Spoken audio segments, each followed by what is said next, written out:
Politics now. Right now in Detroit, Democrats are holding a unity rally after Tuesday's divisive Senate primary campaign ended.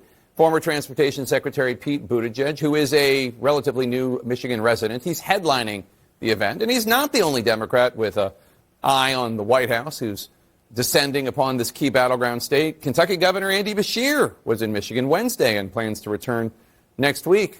California Governor Gavin Newsom is set to hold several events in Michigan tomorrow. As one former Michigan Democratic Party chair told Politico, quote, Wednesday morning, the starting gun was heard, and I believe was heard by many 2028 candidates, unquote. Here's the panel. So, thanks for being here, Maria and Joe. As progressives and moderates clash on the direction of the Democratic Party, and we saw the results, and it got pretty nasty in Michigan, Buttigieg, a resident of Michigan, he stayed on the sidelines. He did not endorse. Now he's, trying to be the peacemaker type. What do you make of it all? I think that was smart, and I saw the podcast where he talked about why he's not endorsing. He said that he believes for himself he wanted to play an important role in bringing the party together. What I think is so interesting is that I actually think that the closeness of the race humbled Abdul al-Sayed a little bit, which is a good thing, because I think it focused both sides on how they both need each other. Yeah, he didn't win if it had a been majority a blowout, of the vote. Right, exactly. If it had been a blowout, I think it would have maybe been tougher to bring everyone together. But I was really glad to see right after the election and all of the unity rallies, the breakfast, there was that hug. He said great things about Stevens. Everyone is coming together. I think in a very quick way, because Democrats understand the importance of this Senate seat if we want to actually take over the Senate. I imagine you see it a little differently. Well, look, I think it's interesting that Buttigieg is the one making the piece. So take this for what it's worth from one Republican, right? When I game out 2028, and I look at the roster from the Democrat side, I'm not especially worried about AOC. I'm not especially worried about Kamala Harris. Gavin Newsom, maybe. I think his California record, Pete Buttigieg, he's a contender, right? He's smart, he's glib, he sounds moderate, and he's been around for a while now. He's not the new guy anymore. He's got a track record, whether you like it or not. So when the primaries start... He's great on Fox. He thinks he owns Fox. I understand that. We beg to differ, but he won't do great in South Carolina. But New Hampshire, Michigan, where he lives now, Virginia, he'll do great. He won Iowa. He's a real force to be reckoned with. And so that's a guy that I say, he's starting now, he's definitely running. He worries me a little bit.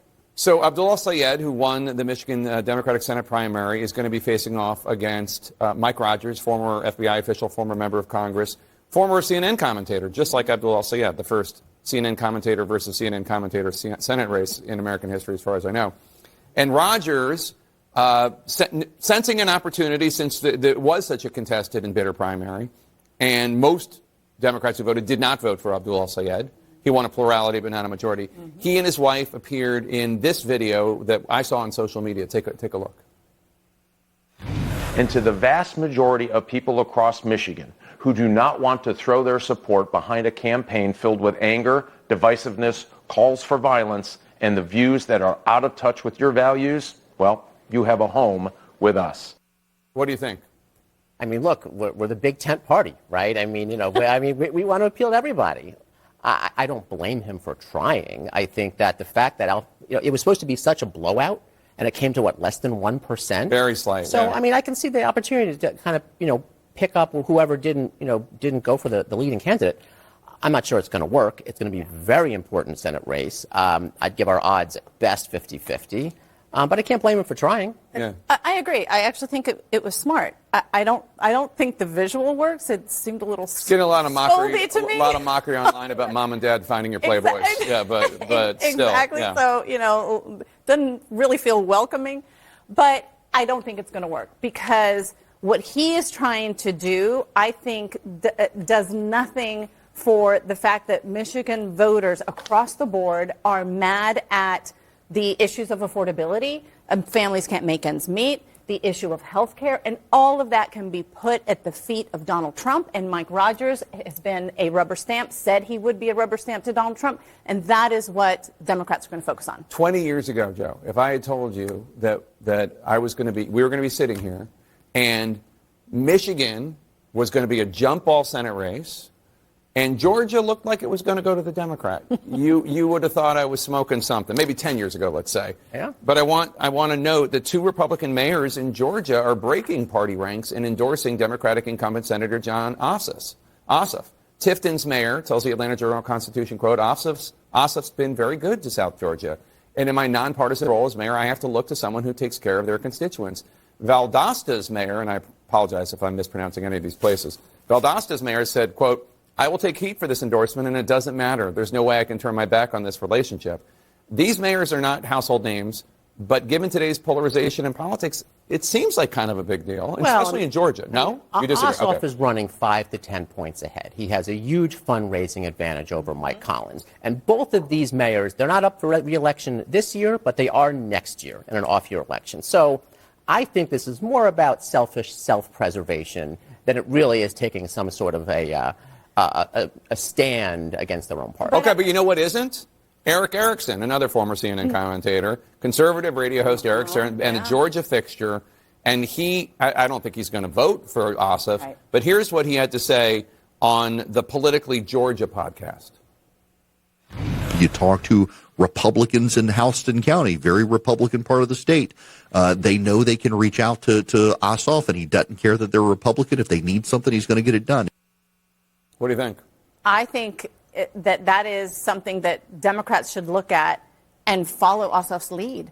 I think one of the clearly important parts of this is that mayors, since they're always closest to the voters, for them, the most important thing is constituent services, right? If their constituents are happy, they're going to get reelected. I think senators should also be that way. One of the reasons why mayors are supporting Ossoff is because Ossoff is being a good sort of constituent services for them. So, but can I say something to push back on you a little bit? Yeah. That message that you're saying, Democrats and Republicans working together, DSA folks attack Democrats. Not every DSA folk and not every Democrat, but there is a big part of the DSA and the Hassan Piker side and all that say, not only should you not work with Republicans, not only should you not work with Democrats, independents, you shouldn't even work with moderate Democrats. I mean, they have a real, this is the wrong message kind of approach. You hear this, right? Yes, and I think they're wrong, and I think they're in the minority. And that's why I think this unity issue that we're seeing in Michigan is so important. Because, first of all, Republicans are going to try to smear Abdul al-Sayed with the whole DSA communist thing, socialist thing. Hassan Piker did campaign with him twice. Yes, but he has said he is not DSA. He has said he is a capitalist. He has done a lot in terms of the issues that are important to voters. Again, everything goes down to the issues that are important to voters. Just as we're talking about 2 Republicans breaking ranks, I would say Democrats, they might be fighting short term. They're really good at coming together when it counts, much more than us Republicans. Really? So, I think that it's good. It's healthy, I think, for them to have a sort of intra-party discussion about where the future is. But at the end of the day, I'm less concerned about them splintering than I am about figuring out what's the stronger message and then coming after us. And you're right. It's the economy that's our weak point. That's what's going to be. I think your party's been pretty good at coming together. You control the House and the Senate and the White House. I mean, you're doing something right. Well, we're good at getting votes. We're not always. It hasn't worked for the voters. We're not great at getting along among Look us. at the economic numbers. Maria Cardona and Joe Moreno, thank you so much to both of you. Coming up, the latest poll out of Texas Southern University shows really it's a jump ball. No clear leader in the race between Tallarico and Paxton. Tallarico's at 47%, Paxton's at 45%. That's within the margin of error. It's statistically insignificant, but they're basically neck and neck. Does that surprise you? It surprises me and it worries me a little bit, Jake. Normally, I would say I'm not worried about this, right? It's been 30 years since a Democrat won statewide office in Was Texas. that Ann Richards? I think it was actually in 1994, I believe. Problem is, here's what happens. 2024, right? The Republican is up by 2%, wins by 8. 2020, Cornyn's up 10%, wins by 10. 2018, Cruz is up 4%, wins by 2.6 over Beto O'Rourke, right? Now you got Tallarico even or maybe even ahead of Paxton. And Paxton is so flawed. I'm embarrassed as a Republican. He's been both he's our impeached candidate. and indicted, and his wife is leaving him for biblical reasons, he I mean, says. charged as well for securities fraud, right? I mean, and he got a diversion agreement. Basically means, he kind of got off with a fine. So this might be, I know Democrats get excited every few years that this might be the year for Texas. I hate to say it, this might be the year for Democrats in Texas. So, Amisha, the most high-profile politicians this week in America is Congressman Max Miller of Ohio, who is in this ugly custody battle with his ex-wife, who is the daughter of Senator Bernie Moreno of Ohio. He's not going to drop his election bid, Congressman Miller told me earlier this week, and he denies all the allegations against him from his ex-wife. Here's something he said during our interview earlier this week. I am going to be successful in this November because my constituents know who I am, and they also know who my ex-father-in-law is, and they also know who my ex-wife is. And that's why you've seen people aren't running from me. My numbers in fundraising are strong. So I don't know I guess we'll see when the FEC report comes out what his fundraising numbers are. According to the Wall Street Journal, Miller has decided to lend his campaign $1 million of his own money, telling the Wall Street Journal he's in this for the long haul. What do you make of that? Well, that's probably illegal, frankly. I don't see a problem with that. I think the bigger... No, I'm not saying it's illegal at all. I'm sure it's fine. But just in fact that he's staying in the race. Yeah. I mean, look, I think we've seen a few examples now of House members that are either running or serving that are facing serious allegations, okay? We've seen it with George Santos, who was facing charges. We've seen it with Sheila McCormick in Florida, who was also facing federal charges before she resigned ultimately. So the question is... Swalwell? I mean, right. Corey Mills? So in this case, he's not Chuck charged Edwards. with anything. Yes. It's a real murderer's row. There's a bad trend here, I guess, right? So he's not facing charges. So I guess the question is, do we give him his due process? The lawyer in me says, innocent until proven guilty. Sure, of course. But do you want someone with such a distraction running for such an important seat? Selfishly, I'd say no. I wish he'd step aside. But I understand that, somebody wants to say, I haven't been proven guilty of anything, not even formally charged, I'm not going anywhere. Eric Erickson, the conservative commentator, says he's worried not only will Democrats win that seat, but that Max Miller will be a drag on two statewide races because the governor's race between Ramaswamy and Acton is close, and the Senate race between Sherrod Brown and John Husted is close. That Max Miller, if people in his district are like, to hell with this guy, but I'm not going to vote for the Democrat, that could be, thousands of votes that just don't turn out for the Republicans. And I think Eric's right.